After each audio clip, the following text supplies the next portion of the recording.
और कल्पना तजेत, क्या बात है, एक कली में सारा ज्ञान उगल दिया।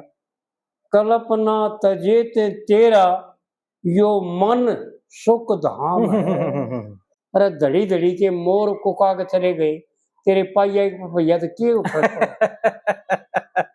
बहुत बढ़िया जी। वो महात्मा लोग जिन्होंने अन्न छोड़ दिया, जिन्होंने सबके संसार का त्याग कर दिया और अपने स्वरूप का ज्ञान करके जो लोगों के लिए वर्णन किया, लोगों को मार्गदर्शक बने लोगों के, और लोगों को दिखाया कि असलियत ये है, ये मिथ्या है, ये असत है, ये झूठ है, साथ नहीं है।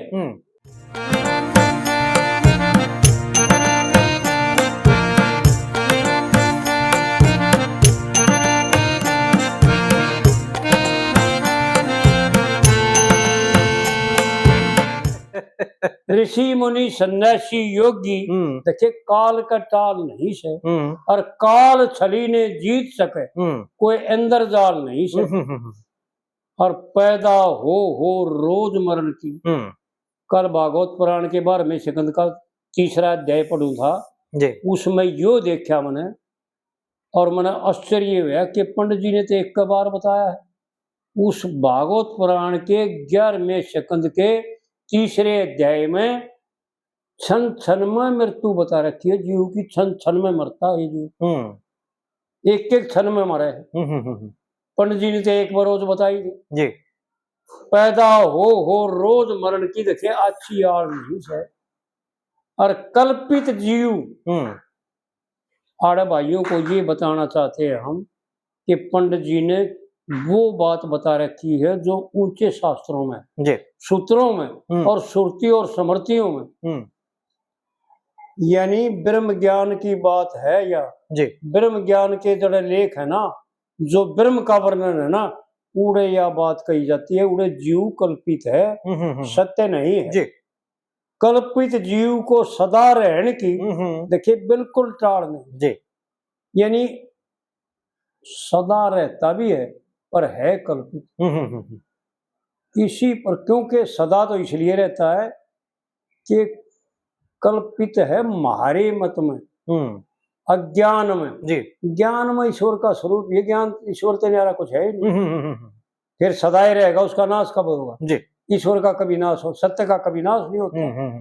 तो जीव ईश्वर का सत्य है, लेकिन कल्पित है, जीव कल्पित है।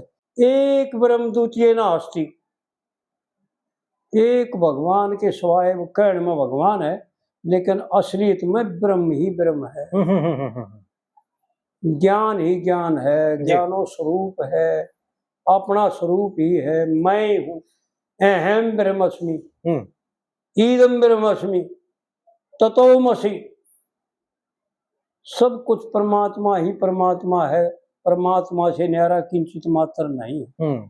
लेकिन पंडित जी ने बतावन में घाट नहीं गाली। विद्या अविद्या अपहत जीव, अविद्या होने से ये भ्रम हो गया कि मैं जीव हूँ, शरीर में रहता हूँ, और फिर ये भी मिट गया, मैं शरीर हूँ, मैं हूँ, ये शरीर को ही जीव मान लिया। यहाँ तक अज्ञान आ जाता है, भ्रमित हो जाता है। और विद्या आफत ईश्वर है, विद्या में ईश्वर है। जब विद्या से भी ऊपर चला जाएगा, 14 विद्या को जान लेगा, 16 कलाओं को जान लेगा, और अपने स्वरूप का ज्ञान हो जाएगा, जब ना ईश्वर रहेगा, ना आत्मा रहेगी, और ना जीव रहेगा, और ना ये संसार रहेगा, 3 काल में नहीं रहेगा। ऐसा शास्त्रों का और विद्वान लोगों का मत है। और पंडित जी ने उन्हीं विद्वानों के कथन को सरल करके वर्णन किया है, अपनी तरफ से, अपनी धोरी से कुछ नहीं करे। और ये विचार करें, जो यह कविता कराई है ना, एक साधारण सी बात कविता कराई आज, बड़ी साधारण है, होंचकी आने लगी उसके याद की। विचार करें भाई एक एक बात का, जो आखिरी में यह बात कही है, तो इसका विचार करें। लक्ष्मी चंद दिन रात में और के बोलूं सो उस बात ने, मैं बोलूं ना तेरी बात ने, असली तो सैया कि मैं बोलूं ना तेरी उस बात ने। कौन सी बात ने? जो आत्मा और परमात्मा का संयोग होना है और जीव ने उनमें जाकर के मिलना है और इन सब को संगवा करके उनमें ले जा करके लय होना है। यानी 11वें शकंद में और 12वें शकंद में दूसरे अध्याय में देखें कि सृष्टि का लय किसमें होता है, कैसे होता है। यानी एक एक तत्व में मिलता आता है और एक एक उसको पानी जो सुना आग को सुखा लेता है और पानी भी जा करके जो सुना तत्व में मिल जाता है और आकाश भी लीन हो जाता है और सारे भूत जो ना लीन हो जाते चले जाते हैं, देवता भी लीन हो जाते हैं, केवल एक ब्रह्म रह जाता है, दूसरी वस्तु कुछ नहीं होती जब ज्ञान होता है जी। ये तो अज्ञान में संसार है और अज्ञान में झूठ साथ है जी। नहीं तो जो हम बोल रहे हैं वास्तविक में ये सत्य है, क्योंकि असत्य में बोल नहीं है। असत्य में बोलेगा कौन? सत्य बोल रहे हैं, असत्य में बोलने की शर्त है कौन? असत्य है नहीं तो बोलेगा करे। बिल्कुल सही बात। पहली तो बात यह है कि असत्य नाम की कोई चीजें पैदा ही ना हुई तो बोलने का के ये तो एक कल्पना कर रखी है हमने कि फलाना सुधीर, फलाना ढकड़ा, फलाना यो मुकड़ा, यो फलाना यो ढकड़ा ऐसा है। ये कल्पना है, सब की सब विचार करके देखें एक एक बात। पंडित जी की, पंडित जी ने जो खोलन में कमी नहीं रखी अपनी भाई, मरेगी तो वह कितनी गहरी बात कह गुजार है। यानी साधारण सी लगती है, हमारी समझ में नहीं आई, हमारी पहुंच नहीं है उड़ी जी।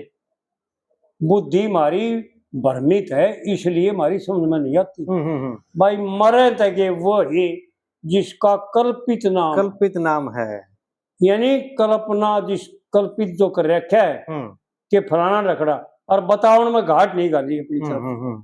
भाई मरेंगे तो वो ही जिसका कल्पित नाम है और करेंगे तो वो ही जिसके हाथ का काम। क्या बात। कल्पना से नर घर और गांव डेरा, कल्पना करे तो पांचों तत्वों ने लगाया फेरा। क्या बात है पंडित जी की। भाई विचार करें और विचार करने के बाद भैया की जो समझ में आ जाएगा कि भाई पंडित जी ने तक के हम भी जो कहते हैं वो सत्य है, असत नहीं। असत नाम की कोई चीज नहीं। कल्पना करे ते नर घर और बार डेरा, कल्पना करे तो पांचों तत्वों ने लगाया फेरा। यानी यो घर, स्त्री, पुत्र, शरीर, ये सब के सब कल्पना कल्पित। हाँ बिल्कुल ठीक है। मान रखे हैं, है नहीं। कल्पना का अर्थ है मान रखे। कल्पना करे ते नर घर और बार डेरा, कल्पना करे ते पांचों तत्वों ने लगाया फेरा। और कल्पना तजेत, क्या बात है, एक कली में सारा ज्ञान उगल दिया। कल्पना तजेत तेरा यो मन सुख धाम है। मन नहीं रहेगा, एक सुख का धाम बन जाएगा। धाम यानी तीर्थ यात्रा कह ले, तीर्थ धाम कह ले, वो बन जाएगा। कल्पना तजेत तेरा मन सुख धाम है। कल्पना से राजा बनया, भाई नगरी तो बन खड़ी है पास, और कल्पना से दूजे आगे चरण का रहे दास। और कल्पना के रोम सांस और हाड मास यो चाम है। भाई पंडित जी ने तो बताओ में घाट नहीं डाली पर वह मारे के साथ मंदबुद्धि मेरे ख्याल में शायद कोई मिलेगा। हमारी समझ में फिर भी नहीं आ रहा है कि सत्य क्या है, असत क्या। अगर सत्य में असत टोगे तो भ्रम है। अंधेरे में प्रकाश का लेश मात्र नहीं हो सकता जी। हमारे भाई जो है ना अंधेरे में प्रकाश तोड़ना चाहते हैं, प्रकाश देखना चाहते हैं, ऐसा हो नहीं सकता। ये सत्य मान लिए, चाहे वो एडी तो छोटी ताई का जोर लगा ले, और हम भी जोर लगा ले जी, और पंडित जी भी जोर लगा के। और भाई कथन में शास्त्रों में यूं आता है, अरे धड़ी धड़ी के मोर कुका के चले गए, तेरे पाइया भैया तो क्यों फर्क पड़ा। बहुत बढ़िया जी। वो महात्मा लोग जिन्होंने अन्न छोड़ दिया, जिन्होंने सब के संसार का त्याग कर दिया और अपने स्वरूप का ज्ञान करके जो लोगों के लिए वर्णन किया, लोगों को मार्गदर्शक बने लोगों के, और लोगों को दिखाया कि असलियत ये है, ये मिथ्या है, ये असत है, ये झूठ है, साथ नहीं है। जब उनका भी हमारी समझ में ना आया था, हम तो पाइया के पपैया भी कौन है। पाइया पपैया तो बहुत बाहर है वो हम तो पपैया के छठा का चौथा हिस्सा भी कौन है। हम अनपढ़ आदमी और बिल्कुल अनजान, और भाई भाइयां जैसे भी साधारण भाइयां तभी गए गुजरे हैं, लेकिन हमने उन ब्राह्मणों का, उन महात्माओं का, उन पुरुषों का संग किया, कुछ प्रभाव किया उन्होंने हमारे को, और उनकी बात याद आ जाए तो हम बता रहे ना, अपने दौरे से कुछ नहीं बता रहे और हम कुछ जानते भी नहीं, क्योंकि अनपढ़ तो उनसा पढ़े लिखे भी कौन। और फिर दूसरी बात ये है कि ये विषय पढ़ाई का नहीं है, 14 विद्या भी भीतरे है जी, और अमृत का कुंड भी भीतरे है, बिल्कुल ठीक, और स्वर्ग भी भीतरे है, और नरक भी भीतरे है, और यो मनुष्य जन्मना मरना भी भीतरे है, और दुख सुख भी भीतरे है, हारी बीमारी भी भीतरे है, और कलेश भी भीतरे भर रहा है, और भीतर तो है उगल के बाहर न ले आओ। जो ब्रह्मंडे सोए पिंडे जो खोजे सो पाओ। बिल्कुल, इसमें तो कोई दो राय नहीं। मैं ये त्रिपाठी साहब है ना जी, इस मैं बोले एक दिन, और वीडियो में भी बताया था मैंने, यो भाइयों को बताया था कई बलिया कि जो पिंड में है सो ब्रह्मांड में, ये शरीर देवमय है, और असलियत ये है। एक दिन मैं उस त्रिपाठी से बोला, वो मेरे से बोला कि मैं मेरे से जोतपत्ती मेरी ले जाया करो, आप जोतपत्ती करते हो ना, मेरी ले जाया करो। मैं बोला पंडित जी, मैं जोतपत्ती ना तो तेरी कर सकता ना अपनी लेकर आता, केवल एक धूप लेकर आता हूँ। भाई धूप इसलिए करता हूँ कि वायुमंडल शुद्ध होकर के और वृक्ष वनस्पति जो जीव हैं उनको लाभ मिले। हाँ जी, इसलिए हवन भी इसलिए किया जाता है कि जीव मात्र को लाभ मिले। पंडित जी ने अपनी तरफ से बतावन में घाट नहीं गाली, पर भाई मारे के सा अनाड़ी और मारे के सा मंदबुद्धि इस संसार में शायद कोई कोई होगा। अर्थ गायत्री पढ़ना ये भी कर्म तुम्हारा है।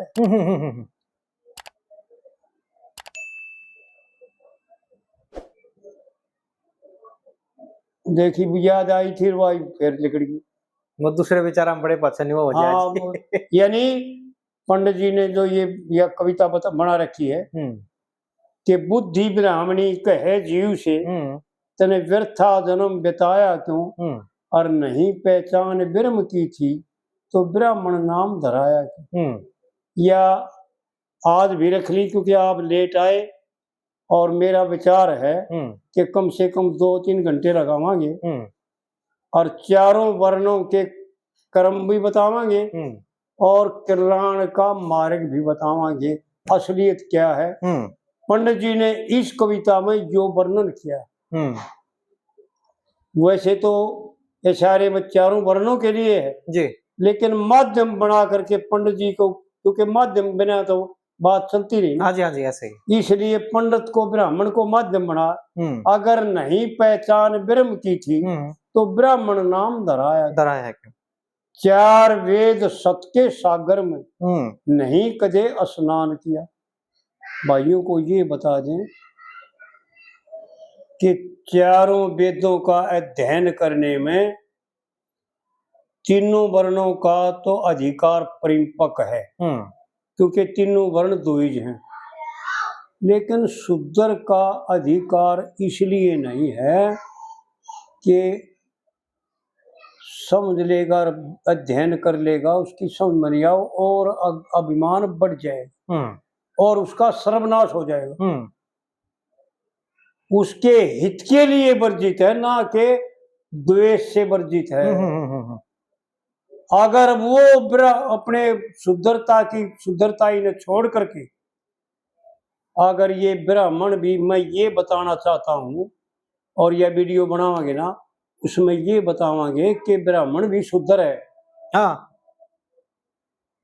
और वो शुद्धर भी ब्राह्मण है